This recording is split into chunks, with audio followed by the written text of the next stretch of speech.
the highest percentage of support for Palestinians actually came from evangelicals. It is a very varied and diverse movement with a lot of theological perspectives, a lot of different racial and ethnic diversity.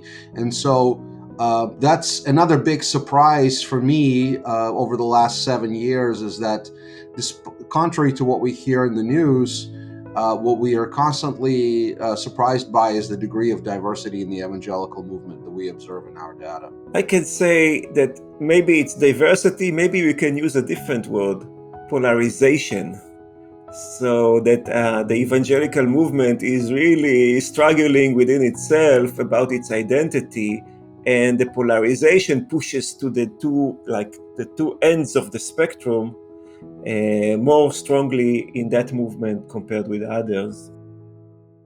Shalom, my name is Mitch Glazer. I'm president of Chosen People Ministries, and you're joining us today for our Pilpul Roundtable discussion. And today we have two esteemed guests and dear friends of mine, Dr. Kirill Bumin and Dr. Motti Inbari, who have written a book based on their findings from recent surveys that they conducted among U.S. evangelicals called Christian Zionism in the 21st Century, American Evangelical Public Opinion on Israel. And this wonderful book is published by Oxford University Press in 2024. You can order it through Amazon, and I hope that you will, and leave a good comment. I'm actually speaking to you from Jerusalem, so I'm very sensitive to what's happening, of course. The Israel-Hamas war and the rise of anti-Semitism in the U.S. causes us to be able to approach this in a very timely way. So without further ado, let me introduce our guests. Dr. Kirill Bumin is an Associate Dean of the Metropolitan College and the Director of the Summer Term at Boston University. He holds an MA and a PhD in Political Science from the University of Kentucky.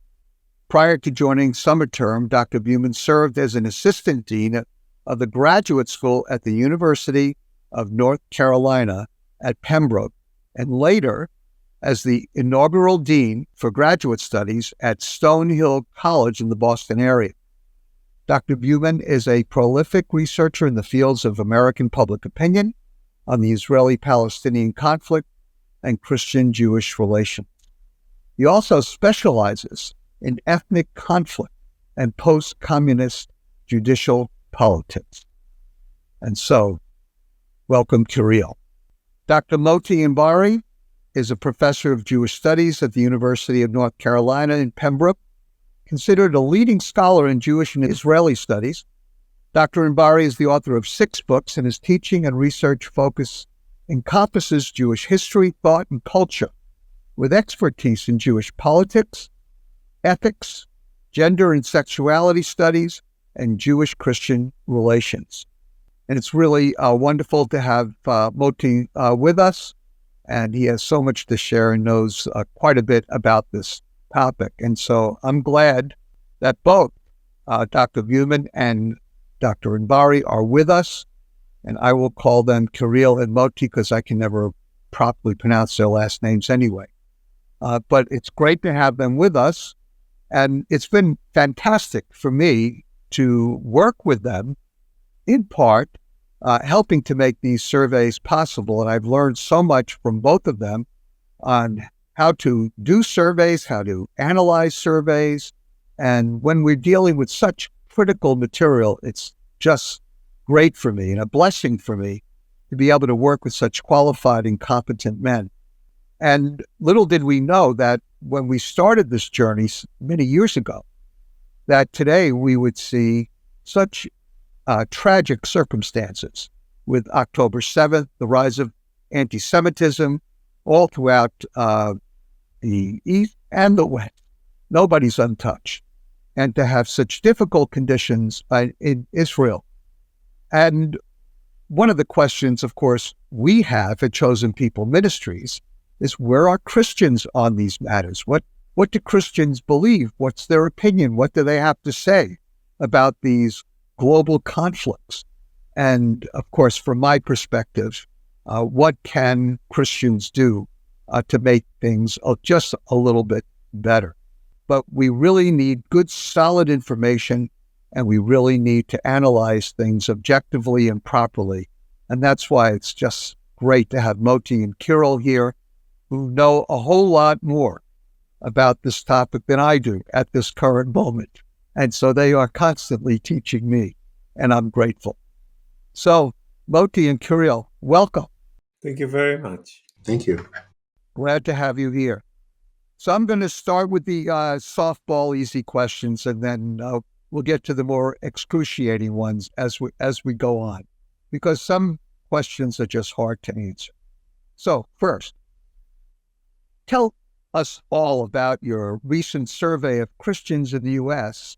regarding their beliefs and attitudes towards Israel. It's a bit different than some of the other surveys that you've done. Maybe you can even tell us a little bit about some of the surveys that are incorporated into the book that you just published with Oxford University Press.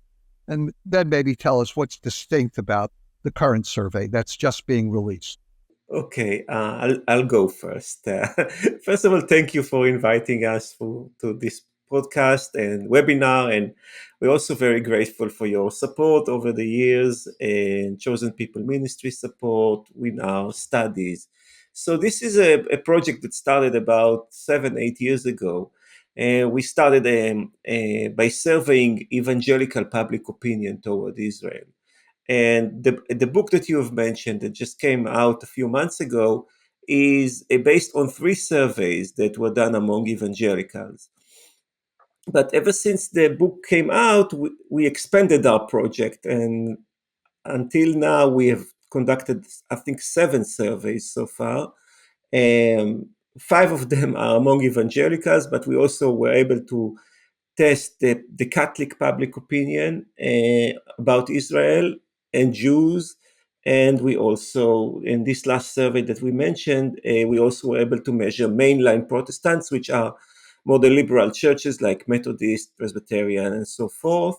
And we also have done 2 studies on Jewish attitudes, not about Israel, but yes, about Israel, American Jews about Israel, and Israeli Jews about Christians and about their own religion. So this is a very big project that examines the Christian, if it's evangelical, Catholic, mainline, attitudes toward Jews and the state of Israel and the Israeli-Palestinian conflict on one hand, and on the other hand, we also measure what Jews think about Christians.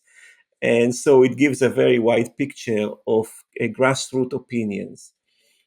So the current study that we have conducted it came as a result of the war. Yeah, the war created very tense situations, and we wanted to see to what extent American Christianity, generally speaking, responds to that war. And so we have conducted a large survey, which was different than what we typically do, because typically we take one group and we study just that group, measure just that group. But this time we decided to do a larger project, which examines both evangelicals, Catholic, and mainline Christians, which are put together. This is most of American Christianity. We decided uh, not to study the smaller groups like Mormons, and but to focus on the main groups and to see how they respond to the war, and if there is a difference between the different groups in their views and attitudes, and there is. So we definitely can say that the attitudes of Americans toward Israel and the war, in many cases, relates to the religion that they practice. It's a case, you can see that very clearly, that there is a difference between the three groups, and the difference comes in all kinds of ways. And before we get into the differences and the results, I wonder if Kirill, do you want to add anything? No, I think you've captured everything really well. This is the first comparative survey that we've done where we assess multiple groups at once, and in that sense, it provides a much clearer and more apples to apples kind of comparison than we've done in the past. And this is a second survey that we conduct in post-conflict environment to assess whether the conflictual relations between the Palestinians and Israelis impact public opinion. And so that was of particular interest to us this time around as well. So, Kirill, I'm wondering what results were the most surprising for you from this current survey? Well, so I think two things were particularly surprising for me. One relates to the primary area of interest that we've studied for the last 7 years, and that is attitudes towards the Israeli-Palestinian dispute. And so our kind of initial upfront hypothesis has been that as a result of this war in Gaza today, that the opinions toward the Israeli-Palestinian conflict and support for Israel would suffer as a result of the recent hostilities, that there would be some sort of impact. What we indeed found was that there was very little change in opinions in comparison to the pre-war surveys that we've conducted. So most people have crystallized or rigid opinions towards the conflict, and new information such as new reporting of fighting or casualties or particularly um, sort of difficult kinds of things that happen during war, they don't seem to significantly influence the overall public opinion. It does happen at the margins and for some groups more than others, but there is more stability in public opinion than and continuity than change.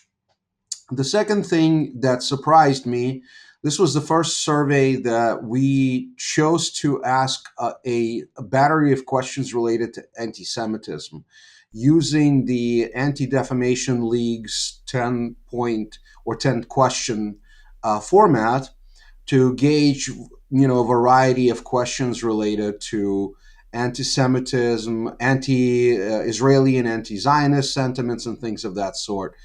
And what genuinely surprised me was the degree to which anti-Semitism is deeply entrenched in the Christian community. There are still quite a high number of anti-Semitic tropes that receive significant support among American mainline Protestants, Catholics, and evangelicals. And so there's a lot of work that's been done, but I think there is a lot more to do. If I want to add something, the thing that surprised me the most, I think, was the division between Protestants and Catholics in their views. I would say that Protestants, generally speaking, have a much higher image of Jews and Israel compared with Catholics. I really was surprised by the results to see repeatedly and almost on every aspect. Catholics score the lowest on almost everything, and this is a big surprise because we, in previous studies we have done among American Jews, we have seen that American Jews prefer Catholics the most compared with any other group in the United States. And so there is a big dissonance here that has to be addressed in the relationship between Jews and Catholics. And it can't be that, Catholics are scoring so low on everything, and on one hand, but on the other hand, Jews like them the best. It doesn't make any sense. I wonder if Jews like Catholics the best, or if because of the regional nature of Christianity that we're surveying, that it's quite possible that in a lot of areas, Jews know Catholics more than they know Baptists or Methodists or other evangelicals or mainstream Christians. What do you think about that little theory? I think it's possible. Yeah, I think it's an excellent point. I think 38% of American Jews are concentrated in the Northeast, which is also an area of high concentration for Catholics. And there is a theory that essentially talks about a positivity bias. To know something is to like it. And so I think that the degree of familiarity that Jews have with Christians is the highest with Catholics, as Motti pointed out. And so I think that creates a certain positivity bias that doesn't necessarily reflect some of the more critical opinions that Catholics hold, both in relation to Jews and in relation to the Israeli-Palestinian relations.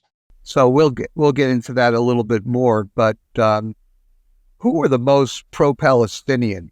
Catholics, the evangelicals, or the mainstreamers? It's a big surprise. It's actually evangelicals. So despite the conventional media reporting that all evangelicals are, hardcore supporters of Israel, and that they are, monolithic in their attitudes towards the Israeli-Palestinian dispute, the highest percentage of support for Palestinians actually came from evangelicals. It is a very varied and diverse movement with a lot of theological perspectives, a lot of different racial and ethnic diversity. And so that's another big surprise for me over the last 7 years, is that this, contrary to what we hear in the news, what we are constantly surprised by is the degree of diversity in the evangelical movement that we observe in our data. I can say that maybe it's diversity, maybe we can use a different word, polarization. So that the evangelical movement is really struggling within itself about its identity, and the polarization pushes to the two ends of the spectrum more strongly in that movement compared with others. You don't think all evangelicals are exactly the same politically, socially, and culturally? Unlike the New York Times, no, I don't. Right. That's right. I saw something interesting, of course, in the survey, and I know that I sent you really good questions, and I'm already off script. So but we talk about this stuff all the time, and it really matters to us. So one thing that really matters to me, being a New Yorker, is seeing the decreasing favorability of African American Christians, particularly the next generation African American Christians, to Israel and to the Jewish people. Am I seeing something clearly? And if so, why do you think that this is happening?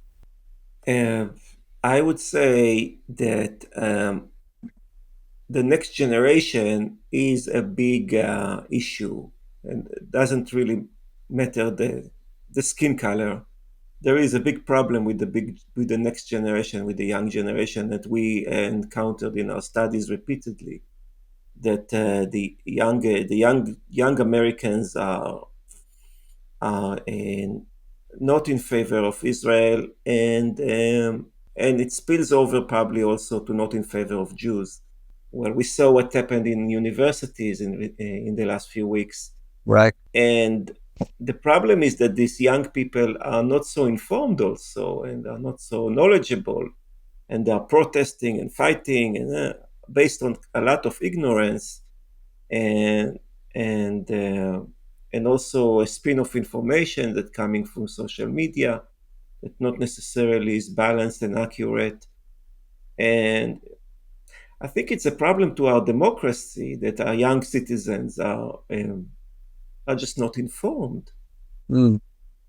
And Kirill, anything to add? Maybe why you think they might be uninformed? So I think that to kind of return to your original question, African Americans are indeed different. We don't have a consistent support for the notion that race matters for Israeli-Palestinian conflict attitudes. But we found statistically significant effects for African Americans in a few surveys, in a few enough surveys, to be able to say that there's something distinct about that group. Some of that, I think, is rooted in the liberation struggle that African Americans have faced here in the United States and the parallels that they draw to the Palestinian cause. Some bundle South African apartheid into that mix and see parallels there. And on the top of that, as Motti pointed out, there's an additional fissure, one that we see in practically every survey that we've conducted, and that's age cleavage.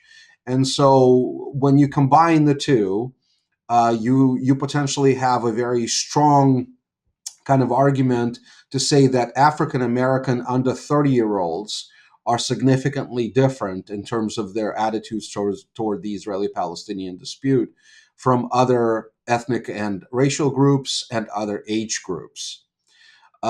Age indeed has been a very important cleavage that we've observed over time. It is rooted not simply, in my view, in lack of knowledge, but the exposure to particular kind of information.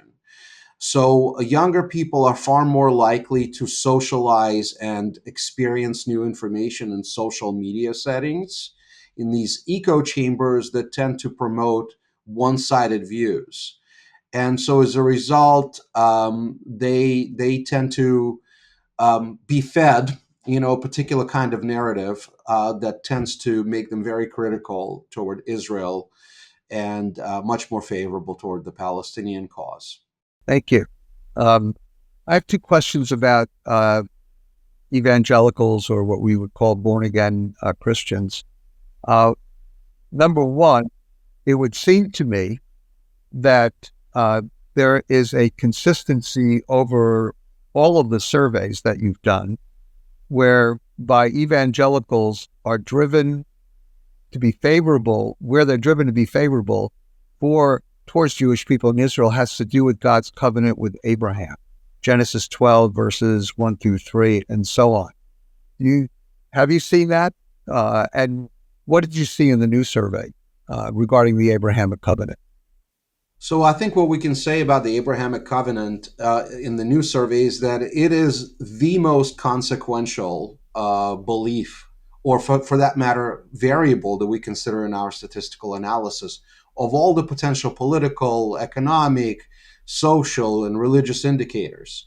If either a mainline Protestant or evangelical and born-again Protestant or Catholic embraces this belief in Abrahamic covenant and the notion that the God's covenant with the Jewish people is eternal and intact today, they are almost 3 times more likely to express strong support for Israel than someone who does not hold this belief in the Abrahamic covenant. It has repeatedly come up over many years that we've done this work as exceptionally consequential, and not just for evangelicals, but broadly speaking for all of the Christians that we have surveyed. Yeah, and our study on evangelicals showed us that the Abrahamic covenant is the most significant argument for why evangelicals support Israel. This is with all the different explanations that you can put together, the number one explanation is the Abrahamic covenant. Yeah, well, that's fascinating. As things have progressed, and this just builds on it, particularly among younger people, I guess 2 things I want to ask. Number one, are they listening to their pastors? And number 2, what is growing? Opposition to Israel and pro-Palestinian, or as the numbers change and, let's say, support for Israel gets less, is the I don't know, the educational opportunity, is that growing faster than the I'm negative towards Israel factor? So are they listening to their pastors? And what about this I don't know? How do we explain that? Maybe you can give us some numbers on that. Yeah, so this is a big question that has multiple parts in it. So, do they listen to their pastors? Some of them do, but many don't. And so we definitely see a spectrum in our study of engagement with young people. This is based on past research that we have done, that some are close to the core, like they come to church, they read the Bible, they behave like evangelicals. So if they do that, then they will tend to be more like, the typical evangelical view. they will be closer to the core. This is what we say. But there's a big spectrum, and there's also people who identify as evangelicals. They took the surveys. They say, I'm an evangelical. But when you ask them, how often do you do? And now you see very low engagement, even no engagement at all. In To the terms of point I ask, church, Bible reading, things like that? Yeah. In terms of the question I ask, why do they even consider themselves evangelical? So it's like a cultural thing, it's like a label, but it's not. There's no evangelistic behavior that is connected with this label, and when we examine these kinds of people, we see very opposite views when it comes to Israel-Palestine. So it really depends on the spectrum of engagement in evangelical culture, which there are people all over the spectrum.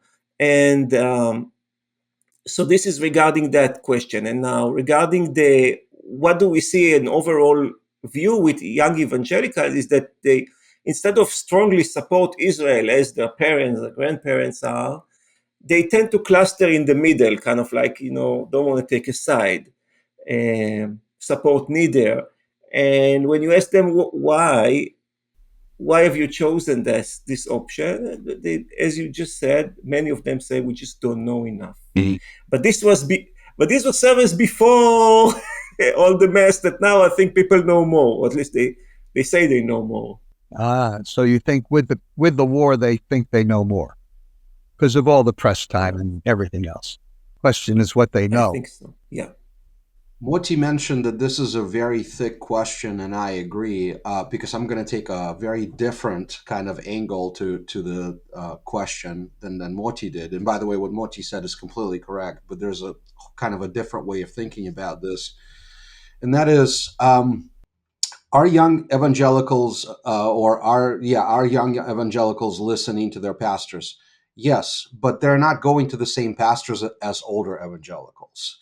A large proportion of young evangelicals support theological and eschatological positions. Eschatology refers to the study of end times that are not pro-Israel, that don't ascribe much importance to either the Jewish people or Israel in the end times. And so they tend to gravitate to amillennial and post-millennial churches and pastors who also tend to be more racially diverse and younger than the more pro-Israel pre-millennial bunch.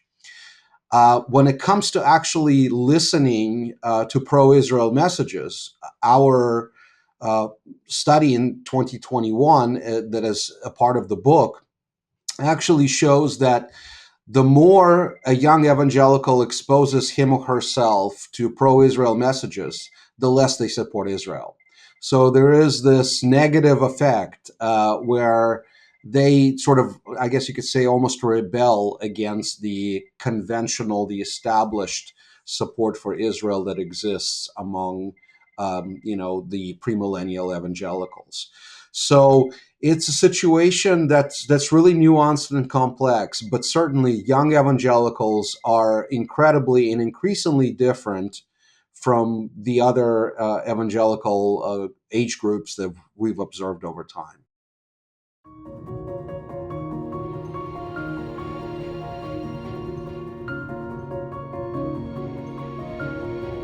Since October 7th, anti-Semitism has increased on college campuses around the United States. You may be one of the Jewish students who has been harassed on campus or prevented from continuing your education due to anti-Jewish sentiments.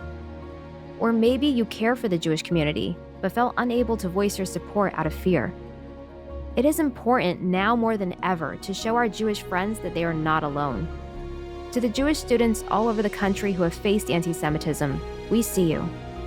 The Courage Conference aims to be a space to equip students to fight anti-Semitism and support their Jewish friends.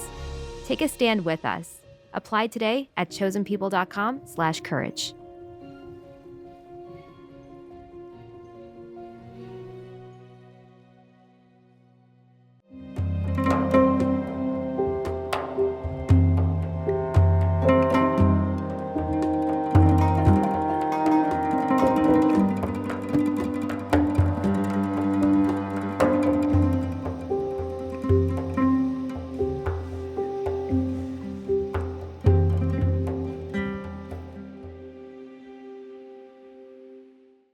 Well, let's keep going on this one just for another moment. Are younger Christians, not just evangelical, are the numbers going down in terms, or I'm sorry, going up in terms of anti-Semitism by way of beliefs and actions?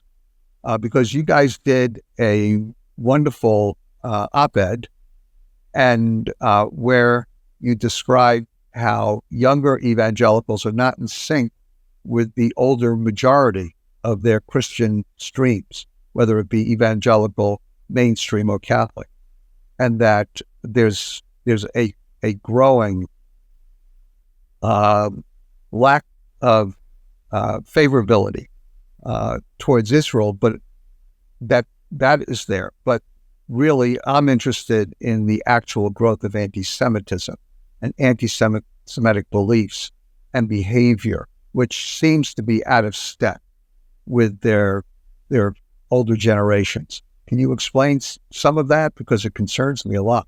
Yeah. So I have to just a technical thing that is this survey that we have done a few months ago was the first time that we have included those questions about anti-Semitism. So we'll have to test it again a few years from now to see if they grow or decline. So it's hard for us to say if there is a decline or growth. But I can say this, that we took this battery of questions from the ADL, the Anti-Defamation League, that they have tested them 10 years ago in the United States.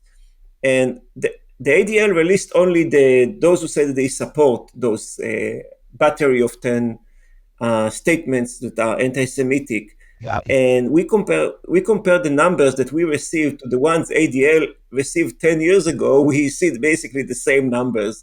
And so what it means is that, things stay just more or less as they are. 10 years have passed, but the public opinion more or less remained, at the same place. Maybe it's strange, maybe it's not. It shows consistency. So it doesn't explain the behavior on campuses that well, does it? Or do you think that the behavior on campus is just so totally influenced by the current political situation? Kirill, what do you think about that? That's a really difficult question to answer. Young people in general tend to be more likely to support protest culture. And so the kind of protests that we see on campus, whether they're about Israel or about some other issue, just tend to be more prevalent in American society in the youngest cohorts of the population. When it comes to anti-Semitism, I would say that under 30-year-olds, relatively few of them express, very significant levels of anti-Semitism across the 10 or 12 categories of anti-Semitic tropes that we've tested. Actually, the generation that's most likely to embrace, 6 or more of these anti-Semitic tropes out of 12 that we've tested is the 30 to 49-year-old generation. We're still talking about, maybe 10% of them. But when it comes to anti-Semitism, in terms of support of widespread sort of and multiple types of anti-Semitic tropes, under 30-year-olds are pretty much on par in terms of lack of significant support for those kinds of things with a 50-plus-year-old crowd. When it comes to protest culture in the U.S., and when it comes to pro-Palestinian protests that have been happening lately, we find that our respondents across the three Christian groups strongly believe that universities not only tolerate that kind of anti-Semitic behavior on campuses, but out of those that believe that elite universities tolerate this behavior, 3 out of 4 respondents say that these universities actively promote anti-Semitism. And so that was also very wide, kind of eye-opening, statistic for us, that there is this, very deeply entrenched belief that the universities are not simply allowing this kind of free speech discourse on campuses, but indeed encourage anti-Semitic rhetoric and anti-Semitic behavior. Well, that they're actually shaping the behavior, the universities. Correct. Was that At least true? that's the way our respondents feel. Yes. And The people who, the percentage of people who actually went in defense of universities was no more than 15%. So think about it. pretty low. 85% of the American population have very poor views of universities. Kirill and I are university employees. This is what we do. But, the image of universities in the United States is quite low. And would you say, was there any age demographic where it was higher or lower? I mean, are the student age more concerned about it, or is it the older generation that is more concerned about the attitudes of educational institutions? That's an excellent question, and I genuinely cannot remember what the data shows. But so surprisingly enough, the 18 to 29-year-olds, close to 90% of them said that American top universities such as Harvard, UPenn, and MIT tolerate anti-Semitism to some extent or quite a lot. Close to 90% of them. Wow. And so even the young people recognize that there's something awry in these top universities. Maybe Yeah. And we have to take into account there are about 7,000 universities in the United States. Mhm. Yeah. And the places where it flared, you can count them, maybe 100 places out of 7,000. So it's not that many. Maybe students are just upset about tuition prices. Are there any other demographic variables like income, political points of view, etc., which impact the way Christians feel about Israel and the Jewish people? So in terms of conventional demographics, gender, socioeconomic status, education, we haven't found consistent statistical effects. The only statistically significant effects that we've repeatedly found were for age, and in some surveys also for in terms of difference between African American respondents and respondents of other racial backgrounds. When it comes to politics, however, again, this is a very consistent finding across surveys and across different religious groups, evangelical, Catholic, mainline, Protestant, as well as American Jews. We find that conservatives, politically conservative individuals, as well as supporters of the GOP, are far more likely to support Israel in the Israeli-Palestinian dispute than are liberals and Democratic Party members. Okay. So let me just probe one or two more things, and forgive me if I'm annoying, but you guys know so much, and it's so helpful for our folks to hear from you. Talking about the negative attitudes towards the modern state of Israel, which seems to have become more negative as opposed to anti-Semitism, which seems to have not intensified. Maybe that's not correct, but you can correct me.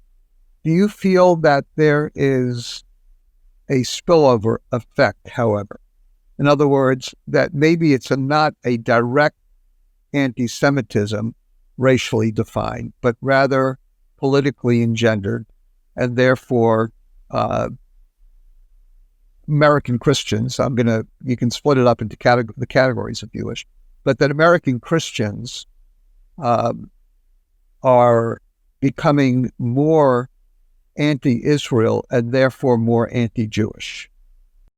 So let me kind of put some historical background here about anti-Semitism, so it will allow us better to understand the process. So historically, there was this thing about Christian anti-Semitism, which was basically was rooted in non-religious beliefs that was upset about the Jews that were not willing to accept Jesus. And this is a long historical hatred that has been going for a long period of time. In our survey, we actually wanted to test to what extent like old Christian ideas against Jews still resonate among American Christians. And the answer is that there is some support for them, but it's very small. It's very small. And then there is from the Nazi period, yes, there's the racial anti-Semitism in which Jews are viewed as an inferior race. So we didn't ask that in our survey, but I think the ideas that Jews are a certain identified race that have special characteristics that are inferior to other races, I don't think it's very prevailing today. This is the German Right. Nazi anti-Semitism, but the way in which those ideas have morphed from Christian to racial and now to national, meaning that Jews doesn't have the right to exist as an independent nation, as an independent state.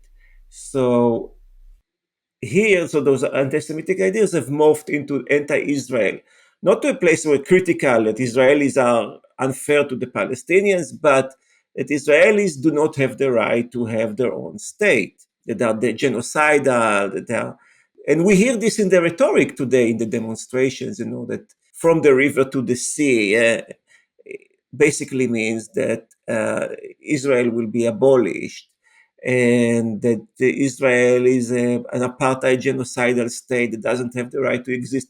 We hear it in the rhetorics of the demonstration and the radical left today in the public discourse, and we also see echoes of it also in the study, that there were people who supported those ideas in the study. Statistically speaking, there's a moderate level of correlation between anti-Semitic feelings and anti-Israeli or anti-Zionist feelings, and so there is definitely a connection, but it is not as pronounced. It is not as clear as some pundits that want to draw that parallel. Really kind of want to show like a perfect alignment between anti-Semitism and anti-Zionism. I don't think that our data supports that, but there is certainly a connection. And in particular, and I think Motti will agree with me, where that anti-Israeli sentiment really begins to kind of cross the threshold into anti-Semitism is when there's a denial of the right of the state of Israel to exist. Right? The perception that Jews do not deserve a state of their own. And so when that happens, then I think there is definitely a much more robust and pernicious relationship between anti-Zionism and anti-Semitism. Yeah, and of course, the U.S. Congress has just passed a bill yes, where if you're overly negative or you treat the nation of Israel negatively in a way that you wouldn't treat any other political entity negatively, which is really what the International Holocaust Committee, IHRA Association, International Holocaust Remembrance Association, that was the definition they pushed through and was recently accepted by Congress, which is very important because then it ends up in the various title statements that govern the way we administered discipline in educational institutions. And so if you say something that could be a racial epithet about the nation of Israel, then you could be justifiably disciplined on a campus. And I think I've got that right. I think it's pretty significant, that little difference in the way you handle it. So if indeed you're anti-politically established, your anti-Israel political arguments or rationale if they take on an ethnic tone to it, then you could be charged, basically. Do I have that pretty straight? I think so. I I think so, haven't. yeah. Yeah. Yeah. And you're both part of educational institutions, and so this could deeply affect what happens on campus once things get going again in the fall, correct? Yeah. And so yeah. if hopefully. All right. So we can begin to wrap up. So what did we miss that you think is really significant about this last study that we just didn't mention? Is there something that really grabs you that you think our folks really need to know about? I would say that for me, what we found about mainline Protestants, which is the first time that we surveyed this group, was really eye-opening. Because of the actions by the leadership of the mainline churches, the BDS resolutions, the anti-Israel resolutions, there is this narrative that mainline Protestants are not supportive of Israel. They're not sensitive to anti-Semitism in the United States. We found the complete opposite. We found, a pretty big dissonance between the actions of the mainline clergy and the rank and file mainline Protestants, whether they're church going or not, just nominal mainline. Uh, they tend to be pretty supportive of Israel. They tend to be very sensitive to anti-Semitism in the U.S., and they certainly do not. They're not easily pigeonholed into the anti-Israel bunch that we sometimes hear. Um, the other interesting element for me from this survey, as Motti already pointed out, was the Catholics. They're the group that is most likely to try to select a neutrality position. They don't want to pick a side in favor of one party or the other, but they also tend to be more critical of Israel than other groups on average, and they do tend to hold views that are could be perceived either as anti-Semitic or anti-Israeli to a higher extent than some of the other groups that we've studied. So these contrasts have both been interesting and very telling for me. If I could just make one comment, Kirill, because I speak in so many churches and have spoken in so many churches for so many years, I've noticed, number one, that there's no doubt that the pew doesn't always follow the pulpit. That's for sure. Mm-hmm. And the second thing that I found out is that there are actually, just nailing it, there are many more evangelicals in mainline churches than anybody would expect. And I'm talking about Presbyterians and Methodists and Church of Christ and many others. And I would also add that even in some Catholic churches, you will find what we sometimes call Catholic evangelicals. I'm sure a lot of my Catholic friends wouldn't like that, but they are really strong Bible-believing Catholics also, and that group usually is more favorable towards Israel as well. And so I think the common denominator here is that those who actually read the Bible and believe the Bible, no matter what they hear from their pastors, if when they go home and they get up early in the morning and they read the Psalms and they read Isaiah and they read the New Testament, that they are shaped in their understanding of Israel and the Jewish people by the Bible, rather than by the news media or their pastors, etc. And so they are biblically informed Christian. Mm-hmm. And those biblically informed Christians really tend to be more pro-Israel or pro-Jewish people, in my experience. That's totally anecdotal. But in my experience, that's what I've seen. So I just wanted to comment on that. Motti? I think that what you just said, Mitch, I think we also see it in the data. Mm-hmm. And we saw it in our Catholic study that we've done 2 years ago, that a large segment of Catholics are basically evangelistic, as you call it, very similar in their religious patterns to evangelicals and their views about the Bible. So yeah, definitely. So for me, as a historian of Jews and Jewish-Christian relations, another part that we have basically have done for the first time in this survey was to ask about Christian views of Judaism and about the covenant, the Bible, the covenant with God's covenant with the Jewish people. How in their views, how do they see that? And this is very interesting data that shows the evolution and development of how most American Christians are now no longer follow the old patterns of viewing Judaism as replaced or cursed, and seeing a role for Jews in the world. And this is significant, in the development of the relationships between Jews and Christians. It's a good development. And we have to acknowledge this is relatively new. In the history of 2,000 years of Jewish-Christian relations, the attitudes have been mostly negative. Now we see the opposite. In the United States, we have to understand that Christianity is very large, and it's the largest religion around the world. And these are the views in the United States. It not necessarily correlates to South America or to Europe or other places where Christianity exists. And maybe, it's a bigger project to go outside and to see how it is, what's happening worldwide. But we have to narrow it to say in the United States, things have improved significantly in the relationship between the two religions.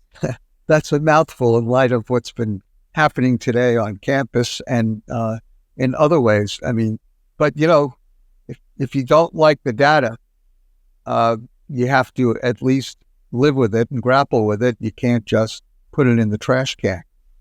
Sometimes. So I would say the campus climate is probably not so influenced by the churches, by American churches, but 70% of Americans say that they associate with Christianity. So let's put it in perspective. The campuses do not necessarily represent the mainstream America. So right now we're saying the squeaky wheel gets all the grease and all the attention, and the numbers tell us a somewhat different story. Okay, I'd like to. Yeah. I'm so grateful for this. Has been great, but I want to watch your time, and so I have one last question. But in order to conclude this wonderful time together, let's give it a little zip, okay? And so we are looking forward to some elections in November, pretty significant elections, aren't we? And so they're right around the corner. And so I would like both of you to look into your crystal balls and to maybe answer this question. Will people's attitudes about Israel and the Jewish people be reflected in who they vote for president? That's a really difficult question to answer because Today. You're asking about what calculus individuals use in their heads as they're standing and marking their ballot. And so that's inherently difficult to do. First thing I would say is that Israeli-Palestinian conflict, even though it is now more in the news than it usually is, it's still not the principal concern for most Americans when it comes to elections. It's a marginal issue that probably will not make a Democrat into a Republican or vice versa.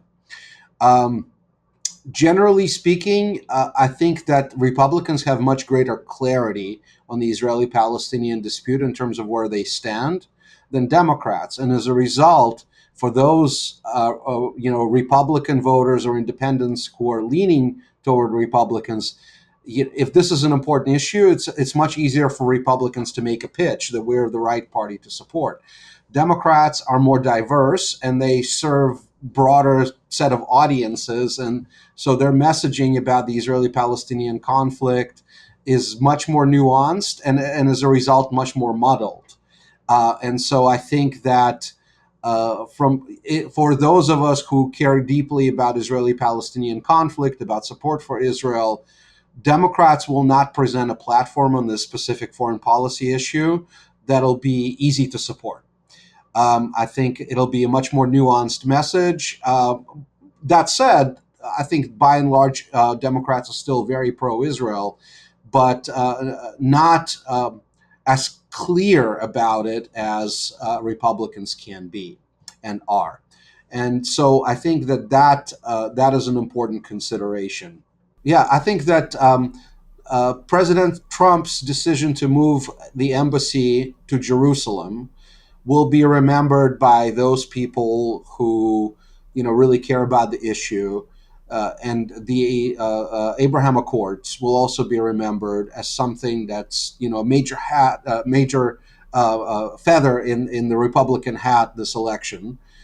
So again, I think that the record probably favors the Republicans on the issue of the Israeli-Palestinian conflict for those voters that will pick that issue as their kind of prime issue to consider in the elections. Okay, we gave you a chance to use your political and analytical chops there, Kirill. So thank you. That was actually helpful walking us through that. Motti? I don't think I have much to add to what Kirill have said, but to mention that from our latest survey, it seems like those who identify as Christians, even just by title, even if they never come to church, but they identify as Christians, tend to be more conservative in their political views, and which means that it gives an advantage to Trump in this case. And there might be some conservative Democrats out there, particularly near you in the South, Motti. but that's great analysis, and I appreciate it. Okay, well, we're getting ready to wrap up. If you have a last word, now's the time to say it. Just again to thank you, Mitch, for your ongoing support in this study that allow us to understand American Christianity in much better terms, and to see where Americans stand on those religious, social, and political questions that are so important for us, as just as individuals, but also as Americans. I want to echo what Motti said. Thank you so much for your steadfast support over the last 7-8 years. It's been a pleasure working with you. And this is a really exciting time to study this. While we are very concerned about support for Israel and we want that support to be high, when it was constantly high, from a scientific perspective, that was kind of boring, right? There's not much to study. Now, when there is more polarization, more diversity, more happening, in relation to people's attitudes towards this really important issue, it's a very important and very exciting time to study this. And the more Motti and I learn, the more we're humbled by how little we know and how much more there is to learn. Yeah, there is a lot to learn. So let me close with putting on my clearly Jewish evangelical yarmulke or hat, and to remind our constituency that these are very complex issues. And we're very grateful for Motti and for Kirill bringing some sense of objectivity to the discussion. And that really helps us learn. What we do with the information is between us and the Lord. But it's very, very helpful, and it's very clarifying for us. And it's important to watch these trends. I don't want to just be hopeful because I want to be hopeful, but it is true that even though it looks like the world's becoming more and more anti-Semitic, or at least the U.S. is, that the numbers do not actually bear that out. And it does seem that the trend is staying steady, and that Americans do seem Democrat, Republican, conservative, maybe even some liberals do seem to still support Israel and the Jewish people. And for those of us who feel strongly and passionately about this, that is very encouraging. And so it's good to see the numbers, and good to see that Chicken Little, the sky is not falling quite yet. And we appreciate that. So thank you, Kirill and Motti, and I look forward to many more years of studying these issues together. Thank you so much Thank you. for being with us. Thank you. Thank you. Thanks, friends, for being with us. And again, we're grateful to Kirill and Motti for their analysis and for their hard work. And they're not getting rich doing this because I don't think they're getting paid. And so their contribution is just so significant and so helpful. And I hope that'll be helpful to you as well. But remember, at the end of it all, Psalm 122, verse 6, the psalmist said, "Pray for the peace of Jerusalem, and they will prosper who love thee." So we need to pray for the peace of Jerusalem because, as you can see, human beings are not doing a very good job. And so we need to pray that God will, in one way or another, even through deficient humanity, find a way to break through and to bring peace so that Jewish moms and Palestinian moms are not losing their sons and daughters. That's ultimately what we all care about. And so please pray for the peace of Jerusalem.